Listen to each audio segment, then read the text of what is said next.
But I can understand anti-Muslim hatred, because when you see Muslim terrorists, when you see a government that's trying to impose Sharia law, when you see Muslim rape gangs... The government's not trying to impose Sharia law. That's utter rubbish. No, when they allow Sharia courts, when they're trying to impose Islamophobia laws, when they're allowing Muslim rape gangs to get away with it, obviously there is Muslim hatred. That's all they see. You can't blame them, because some Muslim communities come to this country and expect the country to change for them. And when it doesn't, they're called racist. But there's nothing racist about trying to protect your values, British values and way of life. It's called patriotism.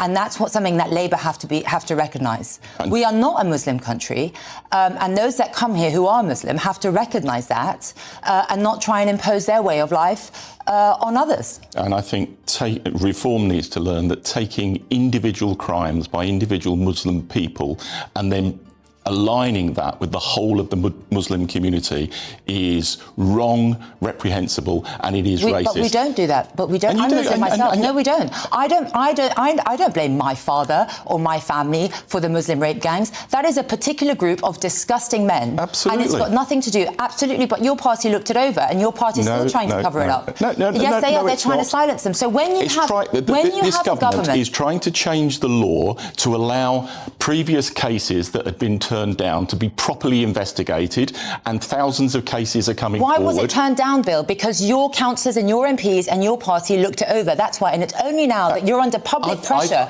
to look it over that you're opening up again. I've debated this issue with you before, Layla. Go back to the 2012, 2013, when Keir Starmer, as Director of Public Prosecutions, was one of the first people to grip this issue and say there's a real problem with grooming gangs and we need to overturn the law. He wasn't part of the Labour Party then, and 250,000 girls were groomed and tortured in Labour constituencies, and your councillors and your MPs looked it over, looked the other way to protect their votes. True. So when the public see that we have a political party that is pandering to a Muslim vote, debating whether it's a criminal offence to criticise Islam, allowing Sharia courts to flourish, and then overlooking Muslim rape gangs, and then we have a prevent system that is actually chasing so-called far-right fantasy crimes and denying the biggest number of referrals to the prevent programme are on the far right. Well, that is a problem, because we have had no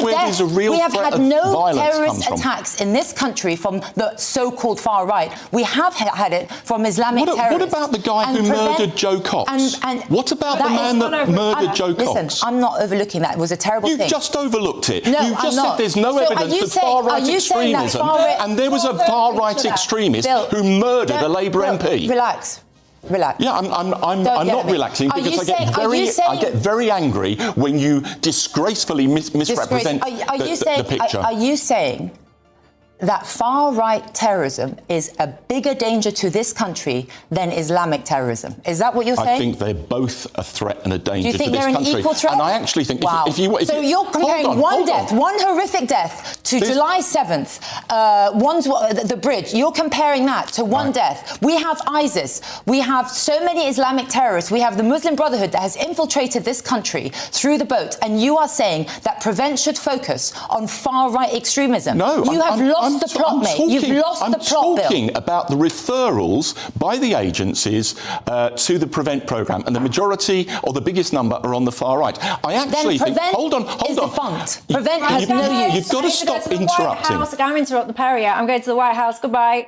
You are watching one of the most intense and unrestrained political confrontations Britain has witnessed in many years.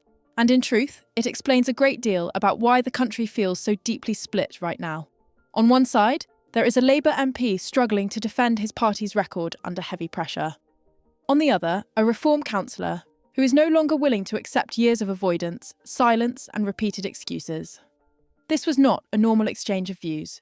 It became a direct and forceful political showdown. As soon as the discussion turned to Islam, extremism, grooming gangs and Sharia courts, the atmosphere changed completely and the discussion spiralled. What matters here is this. The Reform councillor was not criticising ordinary British Muslims. Her focus was on Labour's double standards, its refusal to confront uncomfortable facts, and its long-standing failure to deal with serious problems within its own constituencies. Yet the Labour MP responded by branding every challenge as racism, relying on that accusation as a way to shut the conversation down. This time, it did not work. The councillor clearly stated what millions across the country already believe. When people settle in Britain, they are expected to respect and adapt to British values, not expect the country to bend around them. Despite this, Labour politicians often act as if saying this out loud is somehow unacceptable. And that reaction, more than anything else, shows why so many people feel ignored and frustrated today. Rather than confronting the failures around grooming gangs, rather than admitting mistakes on extremism, and rather than listening to the real fears felt by local communities, they fall back on the same worn-out routine every time. You are racist, you are overreacting, you do not understand the facts. But the Reform councillor came prepared with hard evidence. She pointed to the 250,000 girls who were abused, the cases that were ignored, the officials and councillors who turned a blind eye, and Labour's fixation on protecting certain voting blocks instead of standing up for victims who were failed again and again. And the Labour MP had no real answer. What followed was denial, discomfort, and visible emotional panic. Each time he was backed into a corner, he tried to steer the discussion toward far-right referral statistics, as if figures on a spreadsheet could somehow cancel out the lived reality of terrorism, grooming scandals, and public fear. Numbers were used as a shield, not as an explanation. Then came the moment that stunned everyone watching. He tried to equate one horrific murder with years of ISIS attacks, 77, the bridge attacks, and radical networks openly operating across the UK. It was a complete breakdown in reasoning, and the councillor spotted it immediately. She did not let him escape it. She made it clear that Prevent is failing. Communities do not trust it. And the government continues to act as though the threat is something smaller and safer than it truly is. This exchange was not just intense. It laid bare a deeper problem in how Labour politicians deal with uncomfortable truths.